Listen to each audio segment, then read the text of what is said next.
I wasn't ready for what I found that night. It started innocently enough, like any other evening.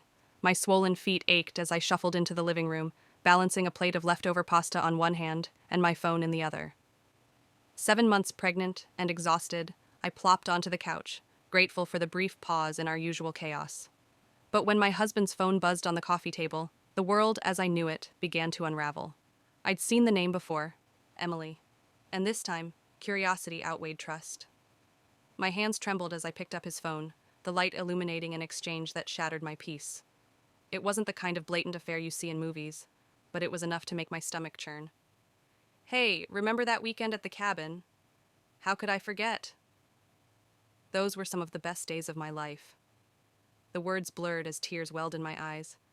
The room felt colder, and a dull ache settled in my chest. I couldn't believe this was happening. The man I had trusted with everything, our future, our family, my heart, was betraying me in a way I never expected.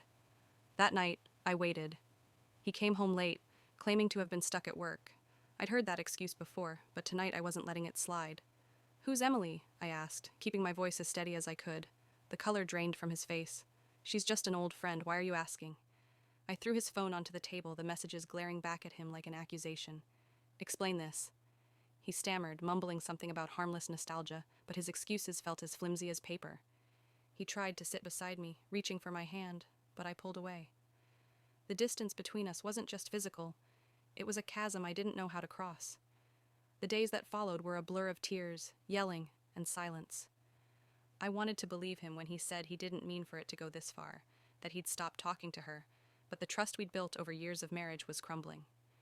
Meanwhile, life didn't pause. Doctor's appointments loomed, the nursery needed finishing, and our baby's kicks were a constant reminder of the life growing inside me, a life we'd promised to nurture together.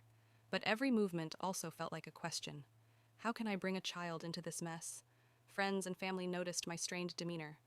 My mom asked if everything was okay, and I lied. "Just tired," I said, avoiding her gaze. I wasn't ready to share this burden with anyone else. It felt too raw, too humiliating. One night, as I lay awake beside him, I felt our baby's strong, rhythmic movements. It hit me then. I wasn't just fighting for myself. I was fighting for the future of our family. The next morning, I set a boundary. "You need to decide what matters to you, this family or the past." He agreed to go to couples therapy, though the road wasn't easy. Each session peeled back layers of our relationship, revealing wounds we'd ignored for years. We talked about his loneliness, my preoccupation with preparing for the baby, and how unresolved feelings had opened a door he should have kept shut. There were days I wanted to give up. Therapy forced us to confront painful truths. I learned that while his actions hurt me deeply, my own distance during the pregnancy, focusing solely on the baby and neglecting our connection, had created a gap he didn't know how to fill. That realization didn't excuse his behavior, but it gave me perspective. Healing wasn't linear.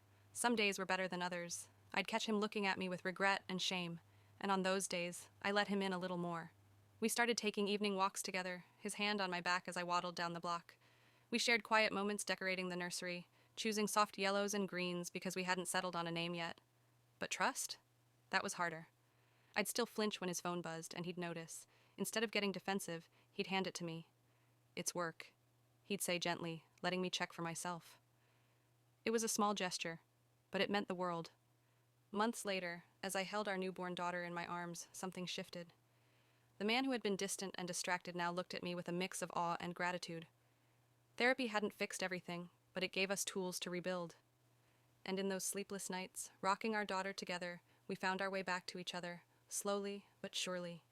One evening, as we watched our daughter sleep, he whispered, "I'll spend the rest of my life making this up to you." I nodded, tears filling my eyes. "We'll spend the rest of our lives building something better." I still think about that night sometimes. Trust, once broken, doesn't mend overnight. But in choosing to face our flaws and fight for our family, we found a way forward. It wasn't easy, and it wasn't perfect, but it was ours. Because love isn't just about the good times. It's about the moments when everything falls apart, and you choose to stay and put it back together.